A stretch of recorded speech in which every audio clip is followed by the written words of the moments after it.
Shenmue II is the Xbox sequel to the Dreamcast game Shenmue. The game was initially set to be one of the last Dreamcast games released last year, but unfortunately, due to the changing market, Sega decided to actually not release the game on the Dreamcast and shifted over to the Xbox instead. Now, the original Shenmue was a little hard for some people to get into because it had a very deliberate pace. The freedom open to players to sort of explore and do just about anything they wanted in the game made it a little hard for people that were used to more structured games to get into. The basic structure of the game is pretty much intact. You know, it's sort of a hybrid action RPG, traditional RPG, because a lot of your time in the game is going to be spent sort of exploring environments, talking to people, and just sort of like gathering information. The game story focuses on Rohazuki, whose father was killed back in the original Shenmue, and he's been tracking the killer ever since.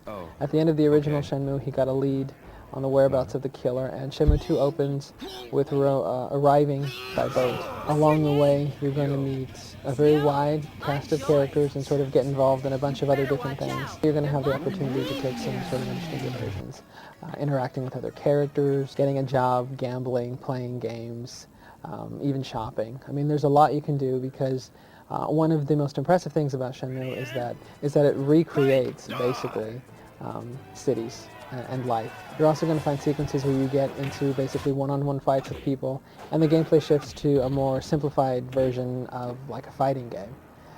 There's a fully realized sort of Virtua Fighter Lite fighting system implemented into the game.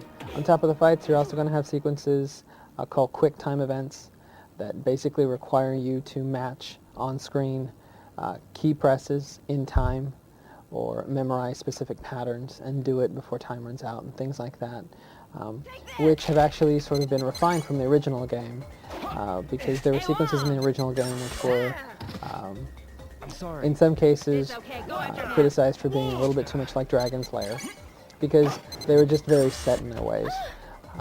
The QuickTime events in Shenmue 2 are a little bit more flexible. There's actually some tangents if you don't do well. You'll have some opportunities to sort of recover in the middle of a sequence, or you'll have the opportunity to repeat them. Another cool diversion you're going to find in the game are classic arcade games. You're going to find several different classic Sega arcade games tucked away, including Space Harrier, and Hang On, and Outrun, and Afterburner 2. In terms of its graphics, Shenmue 2 definitely has some issues. As I mentioned, it started out as a Dreamcast game. And on the Dreamcast, it was incredibly impressive. Now, in the case of the Xbox, you're basically talking about a GeForce video card with significantly more RAM and a hard drive. So you definitely hope that the game's graphics would be bumped up to take full advantage of it. And unfortunately, that's not the case. The graphics have certainly been improved over the Dreamcast version, but really not to the extent where they're up to par with a lot of Xbox games. Now, there have been some Xbox-specific enhancements to keep the game from being a straight port. You're going to have the ability to take snapshots during the game at any time that you'll save in a photo album that you can look at whenever you want, and you'll also be able to change filters like on screen. You can have like black and white, a sepia tone, or something that's a little bit more heavy with shadow, just to sort of give it kind of a film noir look. And the game's audio is sort of an uneven mix of really good and really bad. On the plus side, you've got a really incredible score that's basically worthy of a film. You're going to find really strong pieces of music that do an excellent job of setting tone and capturing, very specific moments in the game, which is very cool. Now, on the downside, the voice acting in the game is probably its weakest part, and in some cases almost hurts it. Hand over the kid if you don't want to get hurt.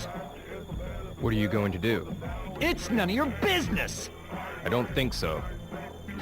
Looks The like very you large want to get supporting hurt. cast is all over the map. You'll find some voices that are passable, and others which are just really bad.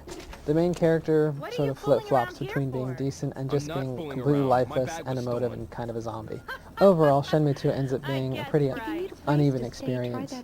There are aspects of it that are still impressive, and are still very engaging and will definitely involve you. The game has a strong story. The various types of gameplay that you're going to encounter are very cool.